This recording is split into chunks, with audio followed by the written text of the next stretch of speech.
Hey everybody, welcome to the Accountabilibuddies! Exclamation point presentation from those of us at Creative Spirals.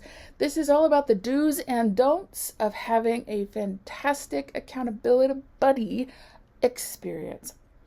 I am Suzanne Yeda. That's my face right there, and it's got the blue hairs and stuff. I am a musician. I go under the name Little Spiral. I'm also a business coach as Yeda Creative Digital Marketing and an accountability and creativity coach at the Creative Spirals. And I'm also a human, just not necessarily in that order. The Creative Spirals is an accountability group for creative weirdos, and I'd like to think that we rescue your big, dreamy, creative projects from the certain death of the back burner. And I'm talking about the novel that you've always wanted to write, the album you always wanted to release, the ice skating routine that you wanted to create, but no, your coach was like, that'll disqualify you from the Olympics. Whatever that creative vision is that just never actually sees the light of day because you're too busy with everything else. That's what Creative Spirals is about. And we do that with booking accountability partners by the hour 24/7. And we do that with a tool called FocusMate. So we have a bunch of people in our community, about 500 as of this recording. And those of us who want to co-work virtually, we book a session on FocusMate. We'll be paired up with each other first, but if there happens to not be anybody at, Thursday at 2 a.m. when your inspiration strikes, FocusMate's gonna pull in somebody from their vast network of people. And it's been super great and super effective to help people really get going. And even if you're not a creative person, FocusMate is still a really good tool. We'll talk about that in a few. But we also at Creative Spirals host an annual New Year's retreat that, I kid you not, is literally called Planning for Creatives Who Fucking Hate Planning. I should have given you a heads up. I cuss a little bit, but that's what's that. And we've done that for a couple years in a row. We're looking to expand that, and it's been really fun. We also do quarterly planning workshops, again, for people who fucking hate planning. And there's a whole lot more coming in the Creative Spirals community. But we're here to talk about accountability. I just wanted to explain that I do know a thing or two, a little bit, about this accountability stuff. Whether or not you're doing this for a creative project or a work project or something serious or something not serious, I want to talk to you about how you can bring in an accountability buddy partner to help you cross that finish line. So what's an accountability buddy? According to the internet, an accountability buddy is a person who agrees to hold a person accountable for persisting in an endeavor, such as maintaining sobriety, diet, or exercise. And I expand that to, it could be ongoing or it could be project specific, it could be in work, it could be in life, it could be in anything. And today I learned that Wiktionary actually has an entire page dedicated to English terms derived from South Park. So that's interesting. Who can be an accountability buddy? Well, lots of people could be a great accountability buddy, including colleagues and business partners, coaches, mentors, teachers, friends, enemies, strangers. There's a whole lot of people. You may already know the accountability buddy you want to work with. You may not. But if this looks like an exhaustive list, friend, enemy, and stranger, doesn't that cover pretty much everybody? Not exactly. There's a few people who might make a terrible accountability buddy, and I'm putting this in all caps. Your spouse, lover, or partner, don't do it. Or family members, just don't. They're too close to you, they love you too much unconditionally and all that nonsense. That's all fine and dandy for their roles, but an accountability buddy is best when they have a bit more objective outlooks on your work and who aren't obligated to love you no matter what, or this kind of dynamic is just, it's really hard to make that work as a true accountability partner. Not impossible, but I just highly recommend pick somebody else that's more objective and who won't hurt your feelings and you won't hurt theirs if something goes awry. Another surefire way to fail an accountability buddy is if you have zero time, or you pick somebody who has zero time, or you pick somebody in a super awkward time zone from yours. If their waking hours is 4 a.m., then it may not work. Accountability partners do work best when it's real time. You actually have a regular check-in. If it's a certain time of day, if it's a certain this or that, they do best when they are in real time. Obviously, if somebody you know is unreliable, don't pick them as an accountability buddy. And also, Steve. Just Steve. I will not be explaining any further. Where do I find an accountability buddy? Communities you're already a member of. And I apologize to anybody named Steve. If you don't think I'm talking about you, I'm not talking about you. If you already know people in your orbits, in communities, if it's neighborhood communities, if it's whatever it is, there's great chances that a good accountability buddy is searching for you just as much as you're searching for them. There's also online forums, Facebook groups, LinkedIn groups, Reddit, certain hashtags. They're all over the place. You can also look in classes, in paid groups, memberships. Think about any of those that you might be in. And if all of those fail through, there's always FocusMate as a tool. And if you happen to be a big fat creative, I do recommend the Creative Spirals community. But there's many more, and I just want to make sure that you're finding somebody that really works for you. What would working with an accountability buddy look like? I wanted to go through a couple of tactics that I don't really feel have been really talked about or defined in the wide world of productivity. Some of them have been, but this is a couple of ways that you can work with a buddy that might be different than what you might be thinking. Well, actually, the simplest, one of the more popular ways is just by co-working. And co-working is you simply set a time or a date. You either meet up on Zoom, or if they're local, you meet up at a cafe, bring your laptops, and you set a couple of hours, maybe it's an hour, maybe it's 2, to check in at the start of the hour, then you shut up and do the thing, and then at the end of that time, you check out and report on your progress. This is exactly what FocusMate does.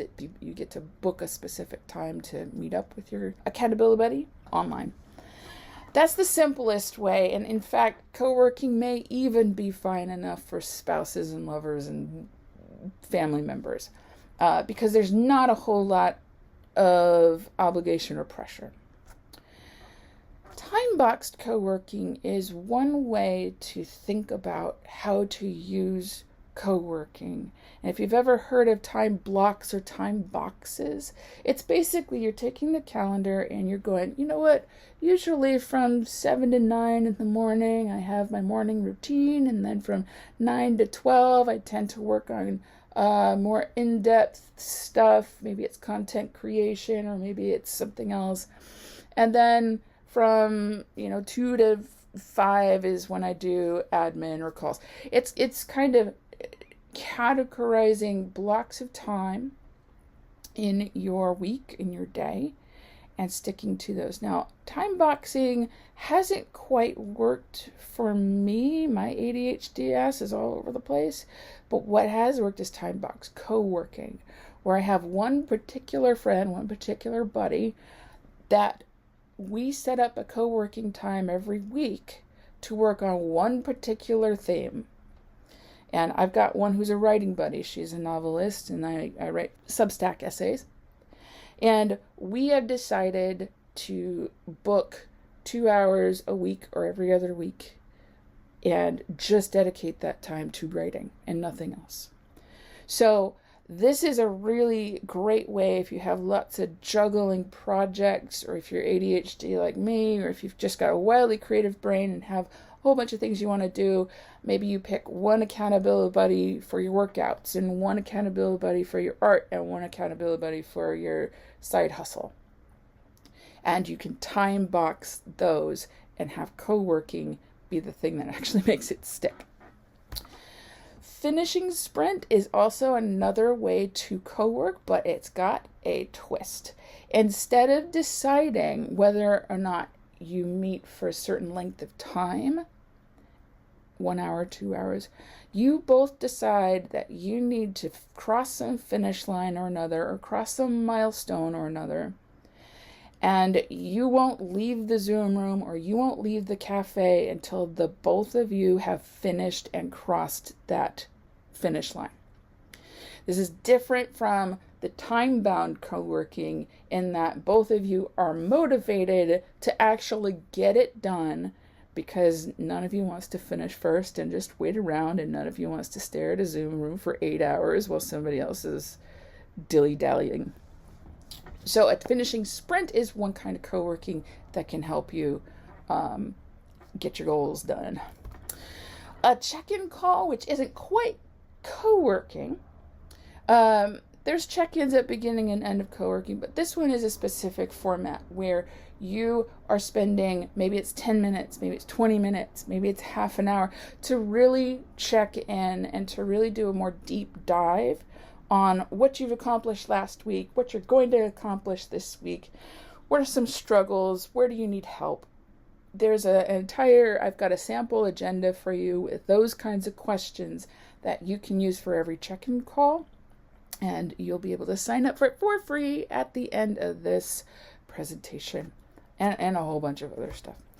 Feedback partnership is one particular kind of accountability buddy partner who will actually give you feedback on the work that you are doing. So that novelist friend who needs a reader, or I'm a musician and I need somebody to just listen to this song and see if they like it. And I do something, feedback in return. That kind of partnership is a little more in depth, and that's the kind where you may want to choose somebody who's within that field that you're working with, or you may want to choose somebody totally outside so that you get objective feedback. But either way, a feedback partnership is one kind of way to have accountability, because if you have a time, you have a date set, you know you need to finish something good enough for feedback, it helps you move on your project. Taskmaster is both of you end up being essentially like mini project managers for each other. Because sometimes when I'm in charge of my own to-do list, I may not see things, I may let things slip by, I may forget things, there might be a thing. And it actually helps if both of you switch brains and become each other's project manager. There's a very simple way to do it. That's just 3 things. The other person keeps track of 3 things that you are going to be doing this week, for example, and you keep track of theirs. That's the easiest way to be a taskmaster for each other. It's really easy to do it for somebody else and maybe not for yourself. And so switching brains for a bit actually can be really, really helpful. And in a similar vein, there's also barter buddies. For example, I'm a songwriter, and I have a friend who's a producer. That's the person who kind of puts the flesh on the bones of a song and makes it sound radio ready. I have a skill set for digital marketing, and that person, my friend, also needs a little help on like email marketing and social media for his music project. So we decide to co-work, but also swap hours. So an hour of my time for an hour of his time. That also helps keep projects going, keeping everybody accountable, and being really mutually beneficial for each other. And then there's also what I like to call the carrot and stick contract. which does sound about what it sounds like. Carrots being rewards, sticks being consequences. And let me show you what that might look like. I do have a template. If you want to download it at the end of the presentation, it's something that you can fill out together.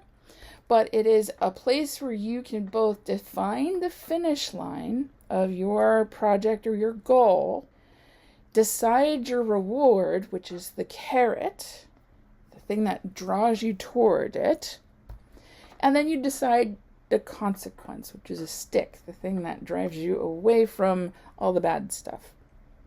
And one really interesting example of a stick would be if you decide that you promise something by a certain deadline and you don't meet it, or you promise I'm going to do X things Y times a week and you don't meet it, a very effective agreement you can make with your partner is, if I don't do this, I have to pay some significant amount of money to a charity that I hate. And I have to say, if that agreement is in place and everybody takes it seriously, those goals are 99.99% set to be done, fulfilled, accomplished. So you can use a carrot and stick contract to do exactly that with your accountability partner. If you want to be the baboat, the best accountability buddy of all time, let's go quickly through a few of these.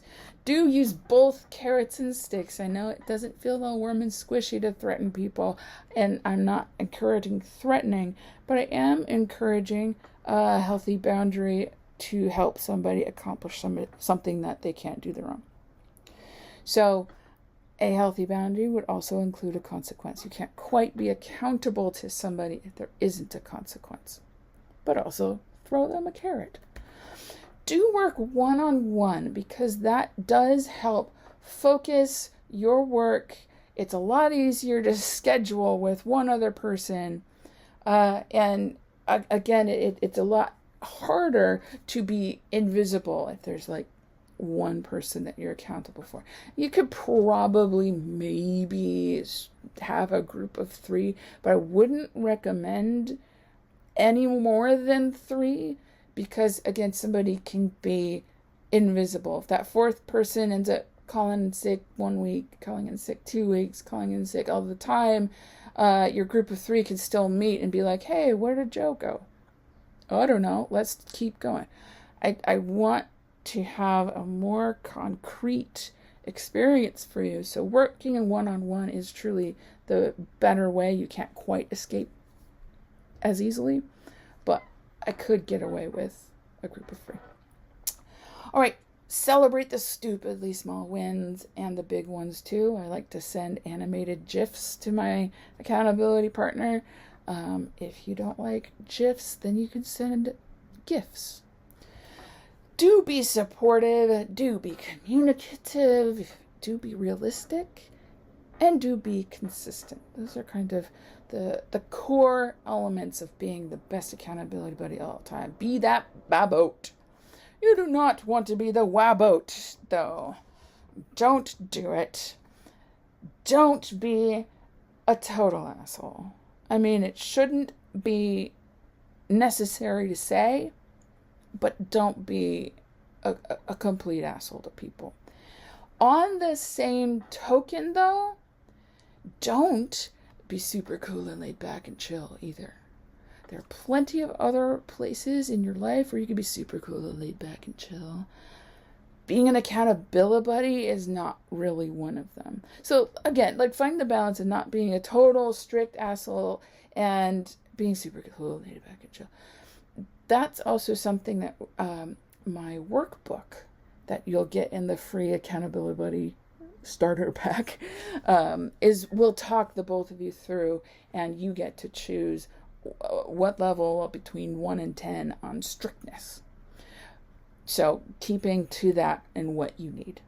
Just don't be like really laid back about it, okay? Don't ghost. Don't hold someone accountable without their full consent. Don't try to be asynchronous, Voice messages back and forth can be helpful, but don't have that be the only thing that keeps your partnership concrete. I have seen it work best if there is a time and a place for check-in. Don't let slip-ups, and slip-ups totally happen, don't let slip-ups pile up without addressing them. Just kindly say, hey, I noticed that XYZ. Do you need help with that? And then don't let perfection get in the way of progress. Also, don't be Steve. Steve knows what he did. If it isn't working out, pick another person. Some seasons are meant to be short. That's okay. And also sometimes it's you. You're the problem. It's you. That's also okay. That's why we need accountability partners. Just keep going. And there may be a point where you might need to upgrade to a paid partnership where you're hiring a coach or a mentor or a teacher, or you're part of a paid program to keep you on track. Just keep going. However you keep going, just keep going. All right, what you actually both need, if I don't say so myself, the Accountability Bundle. Say that 3 times fast. There's a bunch of resources and worksheets for the both of you. It includes some sample email and DM text to ask somebody to be your buddy, because that can sometimes be awkward and you're not exactly sure what to say. Onboarding worksheets, so things that both of you can talk through during your first initial kickoff meeting. There's some worksheets and things that you can set up to have agreements and clear accountability boundaries. There is a check-in call agenda and workbook, so you can make notes on your progress every time you do your check-in calls. There's a little itty-bitty mini taskmaster tracker that's in Google Docs that I'll ship over to you if you don't already have your own project management system yourself. I also have a barter buddy tracker. So if somebody gives 1 hour and another person gives another, and you can actually keep track of what you're giving to each other. And then there's a carrot and stick contract template. So if you really, really, really need to bring out the big guns, these contracts, by the way, are legally binding. If 2 people sign a piece of paper, that's a legally binding document. You can find this all at thecreativespirals.com. Thank you so much for sticking it out here and being accountable to yourself. And hopefully this gives you some ideas on how to get the best out of your accountability buddy.